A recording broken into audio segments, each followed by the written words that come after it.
Turkey says Ukraine and Russia want ceasefire ahead of possible talks. Turkey's foreign minister said Friday that both Russia and Ukraine wanted a ceasefire as he visited Kiev ahead of a potential second round of direct negotiations between the sides next week in Istanbul. NATO member Turkey, which has strove to maintain relations with both Kiev and Moscow, has become a key mediator amid US President Donald Trump's push for a deal to end the over 3 year war. Kiev was yet to confirm whether it would send a delegation to the talks, which Russia proposed to hold on Monday.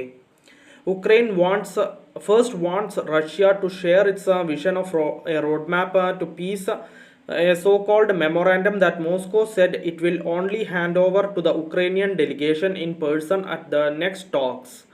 I observe that the issue is beginning to take a more optimistic turn as negotiations start. Both parties want a ceasefire. No one says they don't want it. Foreign Minister Hakan Fidan said on the train taking him to Kiev, according to news agency Anadolu. Fidan earlier this week held talks with Russian President Vladimir Putin in Moscow.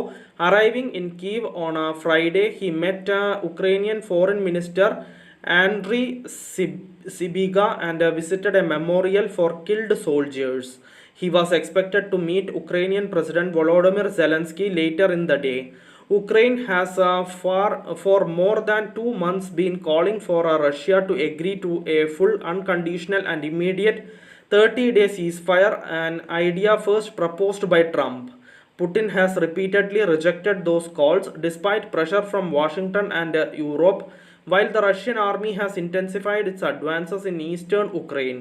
He has said that a ceasefire is possible as a result of negotiations, but that talks should focus on the root causes of the war. Moscow typically uses that language to refer to a mix of sweeping demands that have at times included limiting Ukraine's military, banning it from the joining NATO, massive territorial concessions, and the toppling of Zelensky. Kiev and the West have rejected those calls and cast Russia's assault as nothing but an imperial-style land grab. Russia's invasion in February 2022 triggered the biggest European conflict since World War II. Tens of thousands have been killed, swaths of eastern and southern Ukraine destroyed, and millions forced to flee their homes. Trump has been growing increasingly frustrated at both Zelensky and Putin for not having struck a deal yet. At a UN Security Council meeting Thursday, a US diplomat reaffirmed that Washington could pull back from peace efforts. If Russia makes the wrong decision to continue this catastrophic war, the United States will have to consider stepping back from our negotiation efforts to end this conflict. John Kelly told the meeting, which included Russian and Ukrainian envoys. Despite the sides having held their first peace talks in more than 3 years, there has been little sign of a movement towards a possible compromise agreement. At negotiations in Istanbul on May 16, Ukraine said Russia threatened to accelerate its ground offensive into new regions and made a host of hardline demands, including that Kiev cede territory still under its control.